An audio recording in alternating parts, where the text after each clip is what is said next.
प्रार्थना है, भूलो कभी कभी नाम तुम्हारा, गोपाल मेरी यही प्रार्थना है, भूलो नहीं कभी नाम तुम्हारा। इस काम हो के दिन रात गाओ, इस काम हो के दिन रात गाओ, मेरा नारायण वासुदेव, श्री कृष्ण गोविंद हरे मुरारी, मेरा नारायण वासुदेव।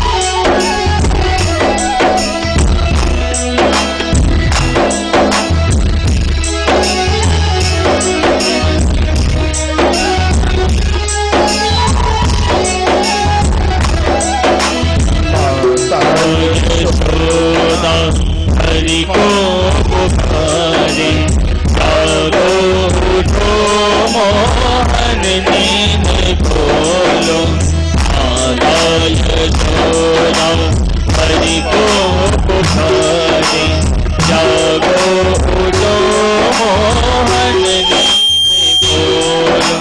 कौवे रामाती तुमको पुकारे, कौवे रामाती तुमको पुकारे, मेरा नारायण वासुदेव, श्री कृष्ण गोविंद हरे मुरारी, मेरा नारायण वासुदेव, श्री कृष्ण गोविंद हरे मुरारी, मेरा नारायण वासुदेव, श्री कृष्ण गोविंद हरे मुरारी, नारायण वासुदेव, कृष्ण गोविंद हरे मुरारी, नारायण वासुदेव, कृष्ण गोविंद हरे मुरारी, नारायण वासुदेव।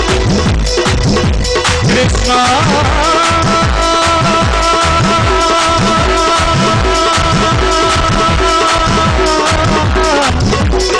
हरे कृष्ण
भारत माता की पवित्र भूमि, उत्तर प्रदेश का गौरव, ऐसी धरती यूपी की। बेटा माइक बहुत बढ़िया छेड़ना मत, ठीक है, यहीं चलने। ऐसी माटी यूपी की जो भगवान राम और भगवान श्री कृष्ण को भी अपना पुत्र बनाने में सक्षम है। ऐसी माटी उत्तर प्रदेश की, जिस माटी को गंगा और यमुना ने आप्लावित किया है।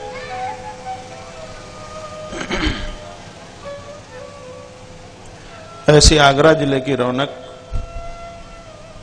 तहसील वाहा का बहुत बढ़िया सा गांव अभयपुरा। अभयपुरा गांव की पवित्र धरती पर विराट आयोजन श्रीमद् भागवत महान यज्ञ का, दिव्य यज्ञ का, आस्थामय यज्ञ का और श्रद्धामय यज्ञ का। जिस यज्ञ के मुख्य जजमान, मुख्य परीक्षित के रूप में बाबा श्री रामदास जी तैनुगुरिया, माता श्रीमती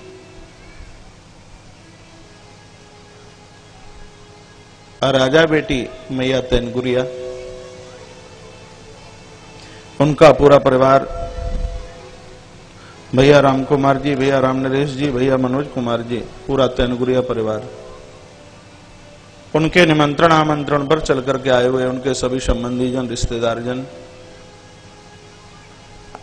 मंचस्थ आचार्य मंडल, पूज्याचार्य मंडल और सरस्वती माता के वरद पुत्र मेरे प्रिय संगीतज्ञ बंधु और इस गांव के एक एक महान जन,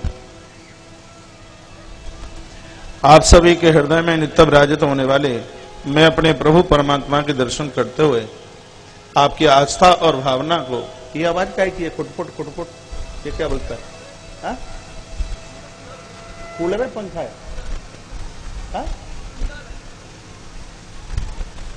ये कूलर की हवा मशीन तक आ रही है, ठीक है? ये कूलर बंद कर दो बस, ठीक है? ठीक है।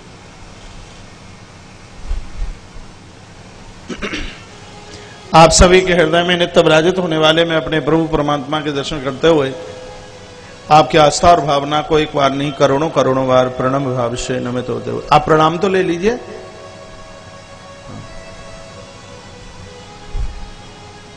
तो बंधुओं और माताओं, किसी भी कार्य को आरंभ करने से पहले हमें आवश्यकता होती है देवी देवताओं के आह्वान की, जिससे निर्विघ्न रूप से हमारा कार्य है संपन्न हो गए।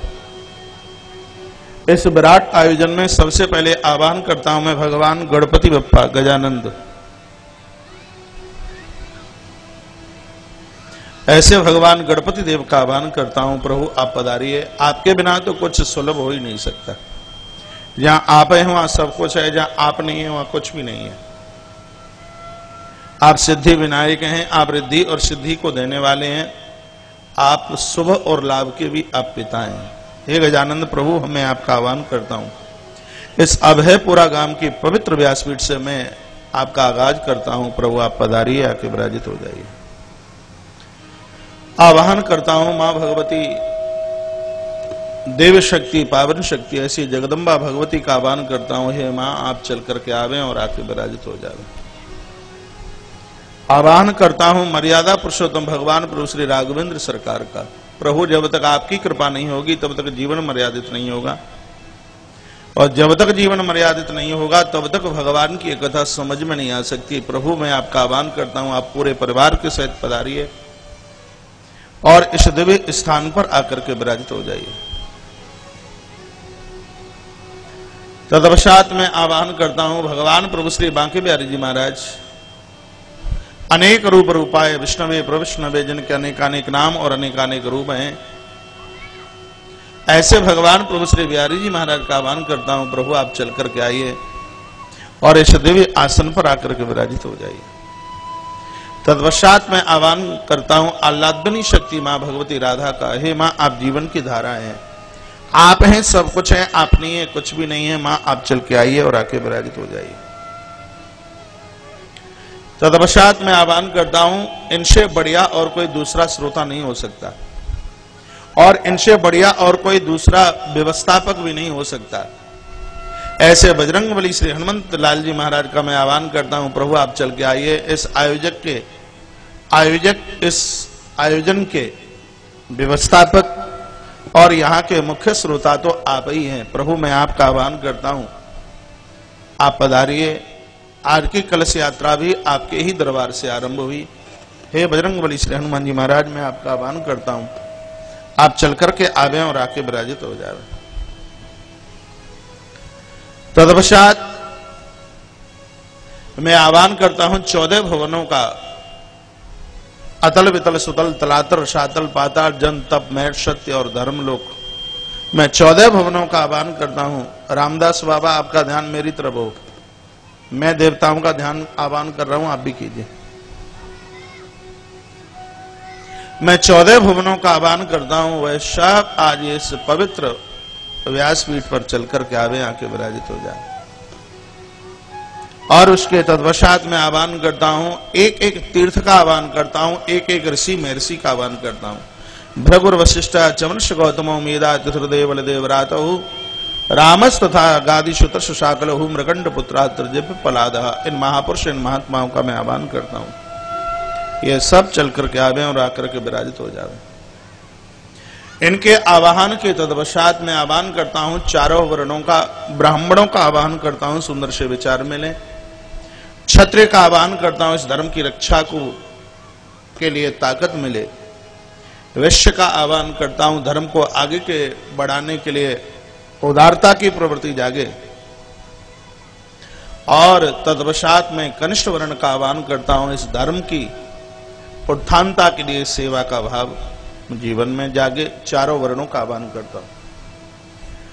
उसके तदपश्चात सभी देवी देवताओं के आह्वान के बाद मैं आह्वान करता हूं मां भगवती सरस्वती का। हे मां, आप चल करके आइए और आकर के मेरे ग्रीवा भाव कंठ भाव पर आकर के विराजित हो जाइए, मैं आपका आह्वान करता हूं। और मां, मेरी है आपसे प्रार्थना है, इस 7-8 दिन की कथा में, इस सप्ताह भागवत में मेरी जिह्वा से कोई ऐसी बात ना निकले जो मेरे मान के लिए, मेरे सम्मान के लिए हो। व्यास गद्दी से सिर्फ भक्त और भगवान की चर्चा हो। हे मां, आपके चरणों में यह मेरी प्रार्थना है, यहां से कोई ऐसी बात ना कही जाए जो मेरे स्वार्थ के लिए हो, जिससे मेरा कोई कार्य सिद्ध हो रहा हो। नहीं, समाज के कल्याण के लिए, आयोजक परिवार के कल्याण के लिए और श्रोताओं के कल्याण के लिए इस व्यास गद्दी से जो भी बात निकले वह शास्त्र सम्मित बात हो। हे मां, कृपा करना। इसलिए मैं आपका आह्वान करता हूं, हे माता, आपके लिए मैंने चौकी पट्टा नहीं, आपके लिए मैंने अपने ग्रीवा कंठ भाव में श्रद्धा का बिछोना बिछाया है, आसन बिछाया है। हे मां, आप उस पर आकर के विराजित हो जाइए। उसके तत्पश्चात में इस आयोजक परिवार के उन सभी पूर्वजों का आह्वान करता हूं, पुरखों का आह्वान करता हूं, इस कथा के श्रवणार्थ वह सब चल करके आवे और इस कथा को सुनने के लिए वह आके विराजित हो जाए। मैं उन सब का आह्वान करता हूं। पांडाल परिसर में जितने भी महानुभाव महापुरुष बैठे हैं और इस गांव अभयपुरा के उन समूचे पूर्वजों का आह्वान करता हूं, पुरखों का आह्वान करता हूं, वह इस कथा को सुनने के लिए चल करके आवे और आकर के विराजित हो जावे। मैं इस गांव के ग्राम देवता का आह्वान करता हूं, क्षेत्रपाल देवता का आह्वान करता हूं, वह चल के आवे और आके विराजित हो जावे। और सबके तत्पश्चात जो आत्माएं किसी भी प्रकार से उनकी मृत्यु हुई और अभी तक उनका उद्धार नहीं हुआ, वह अपने आत्मोद्धार के लिए जहां उनको जगह मिल जाए वहीं उसी स्थान पर वह विराजित हो जाएं। मैं अपनी पवित्र व्यासपीठ से उन जीवात्माओं का भी मैं आह्वान करता हूं जो अभी तक भटक रही हैं और उनका कल्याण नहीं हुआ, अपने कल्याणार्थ में उनका भी आह्वान करता हूं, वह भी आकर के विराजित हो जाएं और इस कथा को आकर के सुने। मैं उनका आह्वान करता हूं। सभी देवी देवताओं के आह्वान के तत्पश्चात एक बार जयकारा बड़ी जोर से, बोली बांके बिहारी लाल की जय, श्री हनुमान जी महाराज की जय। जय जय श्री राधे, जय जय श्री राधे, जय जय। श्री राधे श्याम। बंधुओं, बहुत अच्छा लग रहा है, बहुत बढ़िया लग रहा है। संसार में सब कुछ मिल सकता है, व्यक्ति जो चाहे सो मिल सकता है। भगवान शंकर ने जगदम्बा को यह बात कही। यहां दौलत मिल जाए, मान मिल जाए, सम्मान मिल जाए, कोठी मिल जाए, बंगला मिल जाए, ये सब मिलने वाला है यार। कुटुंब खानदान मिल जाए, गांव मिल जाए, सब कुछ मिल जाए, माता पिता मिल जाए, या सब कुछ मिलने वाला है। तो मां भगवती जगदम्बा ने कहा थोड़ा सा समय मैं आपका लूंगा, आज पहला दिन है, पूरा दिन तो आज कलश यात्रा में, शोभा यात्रा में चला, और आज का दिन रखा ही गया था कलश यात्रा के लिए। आप जितनी देर तक बैठेंगे आप एकाग्र चित्तता के साथ में। और थोड़ी सी मैं कथा इसलिए आज कह रहा हूं क्योंकि मैं मंगलवार से और शनिवार से कथा आरंभ नहीं करता, इसलिए इसलिए आज देवताओं का आह्वान किया गया है, देव पूजन किया गया है, नहीं तो कथा को कल से ही होना था 3 तारीख से, लेकिन मैं मंगलवार से कथा आरंभ नहीं करता। आज का मुहूर्त बहुत बढ़िया है, आज की तिथि बहुत बढ़िया है, आज का दिन बहुत बढ़िया है, इसलिए मैं ज्यादा नहीं, आपका थोड़ा सा समय आपका लिया जाएगा। जितनी देर तक आप बैठ पाए एकाग्र चित्तता के साथ में आप बैठेंगे।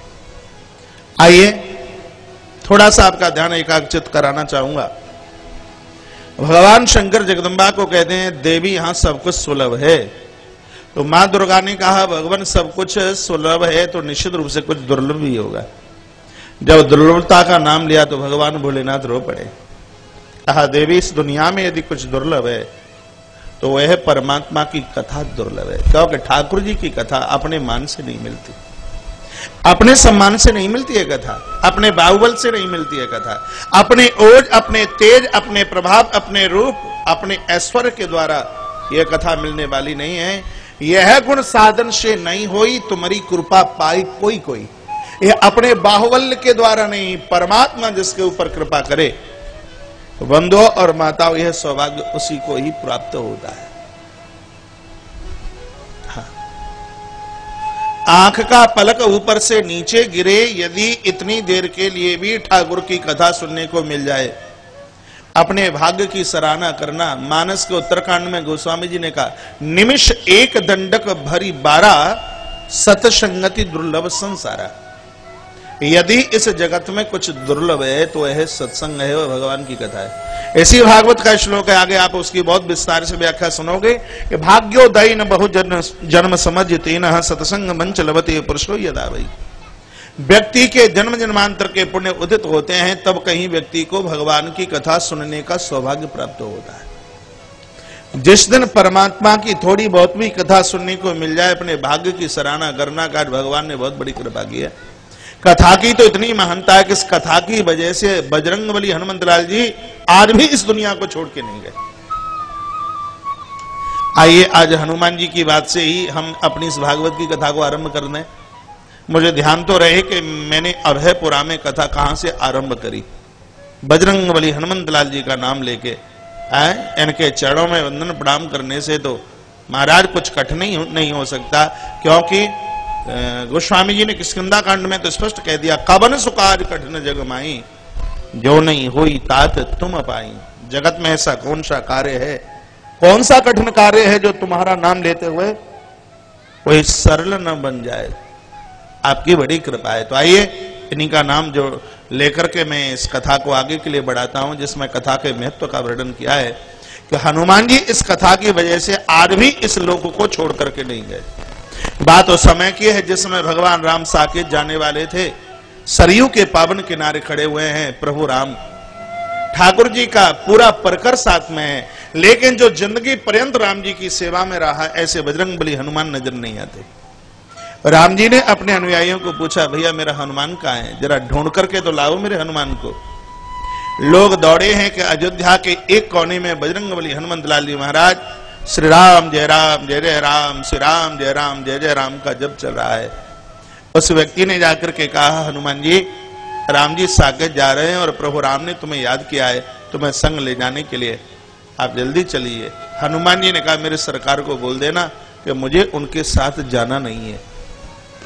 उस व्यक्ति ने प्रभु राम जी को जाकर के सूचना दी है। भगवान प्रभु राम स्वयं चल करके आए, हनुमान जी की ठोड़ी से हाथ लगाया और कहा बेटा हनु मैं साकेत जा रहा हूं, क्या तू मेरे साथ साकेत नहीं जाएगा?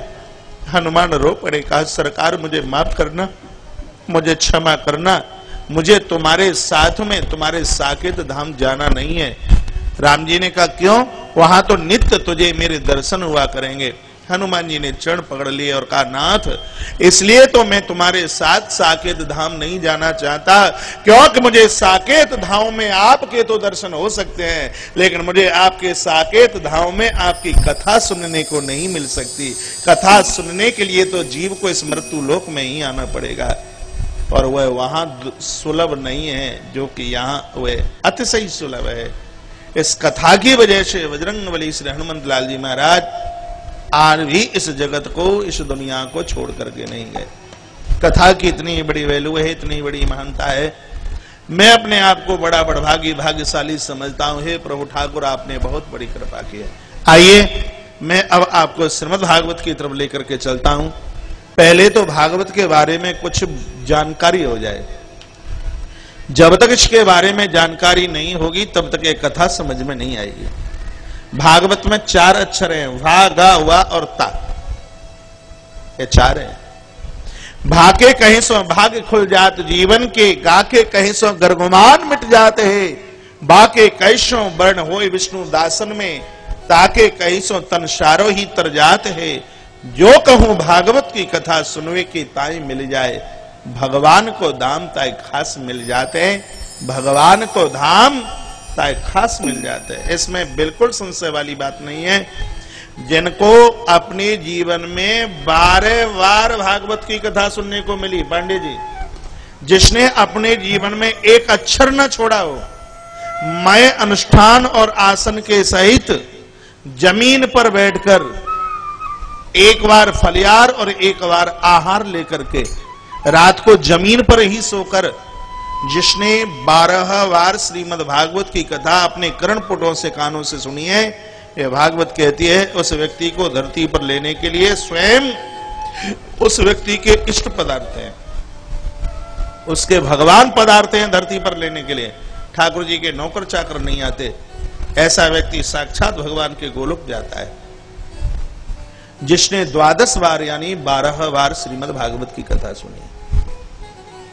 18,000 श्लोकों से सुंदरता दी गई है इस कथा को।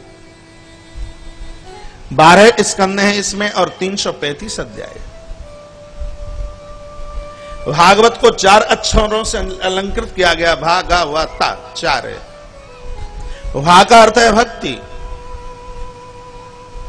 गा का अर्थ है ज्ञान, वा का अर्थ है वैराग्य और ता का अर्थ है आत्मतत्व।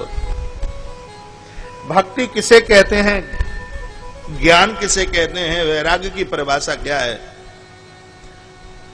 जीव का आत्म तत्व क्या है, यह भागवत से पता लगता है। और आज इस अवहापुरा की पवित्र व्यासपीठ से मैं कथा के प्रथम दिन ही निवेदन करना चाहता हूं।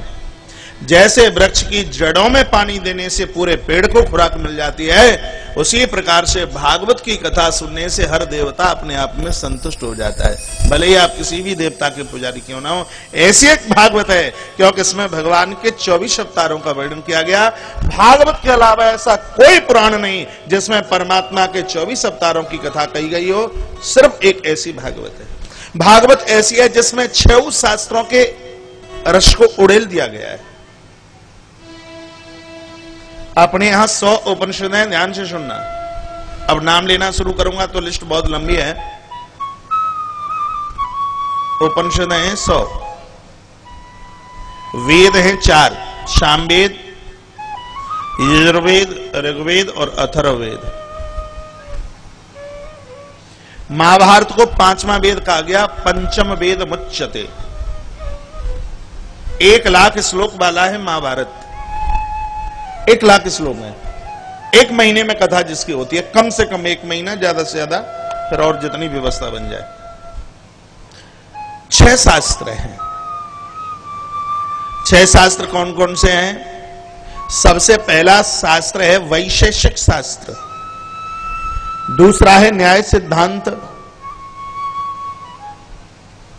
पहला शास्त्र कौन सा है? वैशेषिक शास्त्र। ध्यान से सुनिए, इस भागवत में क्या क्या भरा पड़ा है ये मैं आपको निवेदन कर रहा हूं। श्री आर.डी. शर्मा जी, आपका बहुत स्वागत है, मान है, सम्मान है। आज हम अवहापुरा की इस पवित्र व्यासपीठ पर बैठे हुए हैं। श्री शर्मा जी का बहुत बड़ा योगदान। ठाकुर जी की कृपा, इस तारीख में हमें तो कहीं दूसरी जगह होना था, लेकिन हमारा यह भाग्य है कि इस तारीख में हम अपनी तहसील में, अपने घर में, अपनी धरती पर और अपनों के बीच में, और अपनी सी बात। तो सबसे पहला शास्त्र है वैशेषिक, दूसरा है न्याय सिद्धांत, तीसरा है योग दर्शन, चौथा है सांख्य, पांचवा है पूर्वी मीमांसा और छठवां है उत्तरी मीमांसा। ये 6 शास्त्र हैं। इसमें 6 शास्त्रों के 6 आचार्य, जैमिनी और गौतम, महर्षि पातंजलि और भगवान कपिल, महात्मा कणाद और भगवान वेदव्यास। तो उन 6 शास्त्रों का वर्णन श्रीमद् भागवत में है। तो भागवत के 4 अक्षर हैं, वा भक्ति, गा ज्ञान, वा वैराग्य और ता आत्म तत्व। 18,000 श्लोक हैं। 18,000 में 3 बिंदु हैं। ये त्रिगुणी माया है। जो 8 का अंक है, ये 8 प्रकार की अष्टधा प्रकृति है। गीता के 6वें अध्याय में जिसका वर्णन किया गया है। तो 18,000 श्लोकों में त्रिगुणी माया, 8 प्रकार की प्रकृति, दूसरे शब्दों में जिससे जीव का निर्माण होता है, एक यानी ब्रह्म परमात्मा, जिसमें यह चर्चा हो, वह 18,000 श्लोक है। 18,000 श्लोकों में 17,999 श्लोकों की चर्चा भगवान वेदव्यास जी ने की। व्यास जी ने 18,000 श्लोक नहीं बनाए, भगवान वेदव्यास जी ने 17,999 श्लोकों की चर्चा की। लेकिन श्रीमद् भागवत के 10वें स्कंद के 21वें अध्याय के 5वें श्लोक में इस श्लोक की चर्चा तो स्वयं बांसुरी ने की है। भगवान कृष्ण की वेणु बांसुरी के 7 छेदों में से यह श्लोक निकला है। व्याख्या करूंगा आगे। वरहा पीडम नटवर वपुः कर्णयो कर्णिकारम विव्रतवाशः कृष्णं वैजयन्तीं च मालाम रंध्राण वेणोर्दर्शुदयाः पूरयन् गोप वृंदये वृंदारण्यम शपथ रमणम प्राविशद गीत की रीति। तो बांसुरी के स्वरों में से यह बड़ा पवित्र श्लोक निकलता है।